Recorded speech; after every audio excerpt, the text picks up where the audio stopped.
বিয়ে শাদীর পর যেই নারীরা দীর্ঘদিন স্বামী সঙ্গম থেকে বিরত থাকে তাদের দেহের মারাত্মক 10টি ক্ষতি হয়। সেটা আজকে জেনে নিন কি কি ক্ষতি হয়। আর সেই ক্ষতিটার জন্য কিন্তু আপনার মারাত্মক ধরনের অসুস্থ হয়ে যেতে পারে বা অ্যাটাক হতে পারে। সেই জন্য আপনারা ভিডিওর কথাগুলি প্রত্যেকটি কথা ভালো করে শুনবেন ইনশাআল্লাহ তাআলা।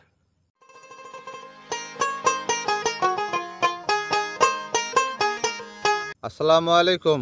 ওয়ালাইকুম আসসালাম ওয়া রাহমাতুল্লাহি ওয়া বারাকাতুহু। ভাই ভালো আছেন? আলহামদুলিল্লাহ, আল্লাহ পাক রব্বুল ইজ্জতের ইচ্ছায় ভালো আছি। আল্লাহ যাক, আলহামদুলিল্লাহ, আল্লাহর রহমতে, পীর মুর্শিদের দোয়ায়, মা বাবার দোয়ায় অনেক অনেক ভালো আছি। কিন্তু আজকে আপনাকে আমি নাম নিছি সকালবেলা থেকে, হঠাৎ এই যে আজকে আপনাকে আমি লাগাল পেলাম। তো আজকে যখন পাইছি তখন আর আজকে আপনাকে আমি ছাড়বো না ভাই। আজকে আমাকে একটা ভিডিও আমাকে তৈরি করে দিয়ে আপনাকে যাইতে হবে। ধন্যবাদ। ভিডিওটা তৈরি করে দিবেন, সেটা হলো একটা নারীর বিবাহ হওয়ার পরে দেখা যায় 2 বছর, 3 বছর, 5 বছর স্বামীর সংসার সে করার পরে অনেক মেয়ে আছে স্বামীর সাথে গন্ডগোল কাজা ফাসাদ করে বাপের বাড়ি চলে আসে, বা দেখা যায় অনেক ভাইরা 5 বছর 7 বছর থাকে। তা আপনার কাছে আমি জানার বিষয় আপনার কাছ থেকে, যে বিবাহিত নারী স্বামীর সঙ্গম থেকে বিরত থাকলে কি ধরনের রোগ নারীদের শরীরে বাঁধে, একটু দয়া করে আমার এই ভিডিওতে একটু বলবেন। ধন্যবাদ আপনাকে। আপনার প্রশ্নটা হলো যে বিবাহিত নারীরা জি। যদি দীর্ঘদিন স্বামী সঙ্গম থেকে বিরত থাকে বিরত থাকে তাহলে তাদের কি প্রকারের ক্ষতি হতে পারে, ক্ষতি কি হয়, ধরনের রোগ হতে রোগ পারে। হতে পারে। তো সত্য কথা বলতে কি, একটা নারী যদি দীর্ঘদিন স্বামী সঙ্গম না করে, সেই নারীটা বিবাহিত নারী যদি দীর্ঘদিন স্বামী থেকে দূরে থাকে বা স্বামী সঙ্গম না করে, তার 10টা রোগ হতে পারে। যে 10টা রোগ মারাত্মক ক্ষতিকারক। সেই ক্ষতি থেকে বাঁচার জন্যে যে নারীরা রয়েছেন রাগারাগি করে স্বামী থেকে দূরে থাকেন, বা আপনি স্বামীর সাথে মধুর মিলনে কমফর্টেবল না, আপনার ভালো লাগে না, হ্যাঁ, অরুচি, নারীদের কিন্তু এরকম অরুচি থাকে, হ্যাঁ, নারীদের ওই পাওয়ারটা কমে যায়। তো এই ধরনের বিভিন্ন কারণে যে নারীরা দূরে থাকে তাদের বেশ কিছু রোগে আক্রমণ করে। সেই আক্রমণ কি কি রোগগুলি হয় আমি বলে দিচ্ছি। প্রথমত যে রোগটা হয় এটা হলো, দীর্ঘদিন পর যদি কোনো নারী স্বামী সঙ্গম করে তাহলে যে রসটা বেরিয়ে আসে সেই রসটা দুর্গন্ধজনিত হয়ে যায়। প্রথম এই একটা সাধারণ বিষয়। তো মারাত্মক একটা বিষয় আছে, যেটা হলো তার ব্রেন খিটখিটে হয়ে যায়। এই কারণে ব্রেন খিটখিটে হয়ে যাচ্ছে, ভালো কথাও তার কাছে ভালো লাগে না,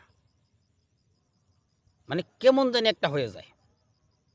মানে গ্রামাঞ্চলে কি একটা ভাষা আছে যে, হ্যাঁ, আমি ভুলে গেছি ভাষাটা, যা হোক এরকম হয়ে যায়, মানে ভালো কথাও সহ্য হয় না। তৃতীয়তে নারীদের যে তলপেট আছে, তলপেটের চামড়া শক্ত হয়ে যায়, দিনে দিনে ভিতর পর্যন্ত শক্ত হয়ে যায়। আর শক্ত হয়ে যাওয়ার কারণে তাদের এখানে ব্যথা অনুভব হয়।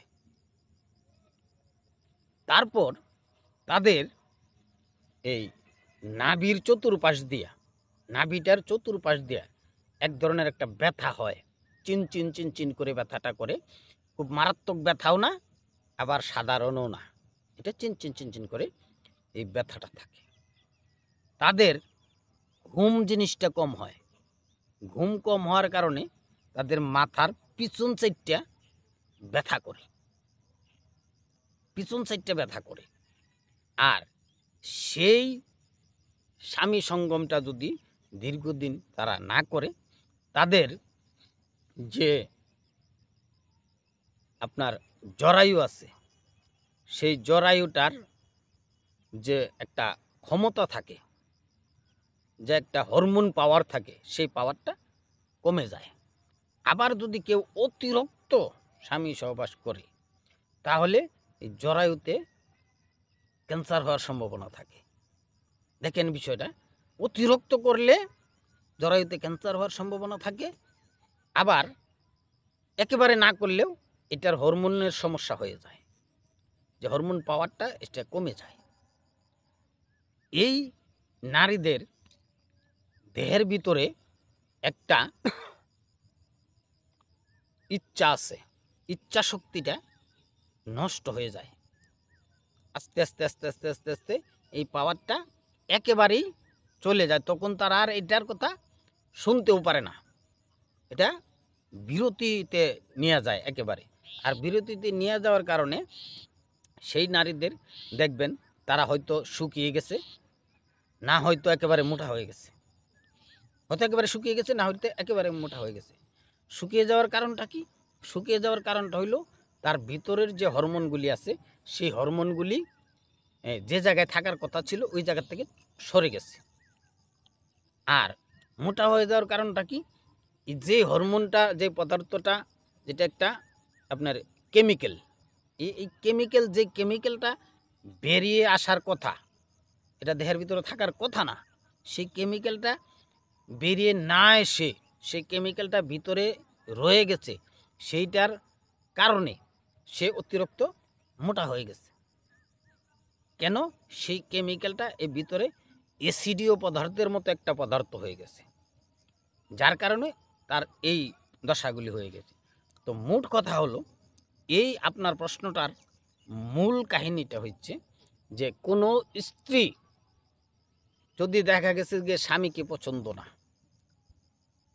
কোনো স্বামী দেখা গেছে যে স্ত্রীকে পছন্দ না, আর সেই দ্বন্দ্বের কারণে তারা এক বিছানায় থাকে না, দুজন দু বিছানায় থাকে, সেই কারণেও কিন্তু এই ঘটনাগুলি হয়। তো যেটা মূল কারণ বলছিলাম, মূল কারণটা হলো এই ধরনের সমস্যায় কেউ পড়বেন না। কারণ দুজন দুজনকে সমান ভালোবাসবেন, দুজনের মনটাই দুজনে বুঝবেন, কার কখন কি লাগতেছে, কখন কি প্রয়োজন, সেই প্রয়োজনগুলি আপনারা সমাধান করতে চেষ্টা করবেন। আর বিবাহিত নারীদেরকে আমি বলবো, স্বামীকে সম্মান করবেন, স্বামীকে সম্মান করবেন। আর বিবাহিত স্বামীদেরকেও বলবো, স্ত্রীকে সম্মান করবেন। দুজনকে সম্মান করে, সম্মানের মাধ্যম দিয়ে সুখের একটা সংসার হবে, সেই সংসারে উন্নতি হবে, সেই সংসারে আল্লাহ পাক রাজি থাকবে। আর যেই সংসারে আল্লাহ পাক রাজি, খুশি, সেই সংসারের উন্নতি ঠেকায় কি? কোনো শয়তানের ক্ষমতা নাই সেই সংসারের উন্নতি ঠেকায়। তো যা হোক, সম্মানী ভিউয়ার্স, আপনাদেরকে সালাম জানিয়ে আজকে এই পর্যন্ত শেষ করছি। আপনারা একটা লাইক দিবেন অবশ্যই, আর শেয়ার করবেন, আর যারা নতুন আছেন তারা সাবস্ক্রাইব করবেন, এই আশা ব্যক্ত করি। আজ এ পর্যন্ত। আসসালামু আলাইকুম রহমতুল্লাহ।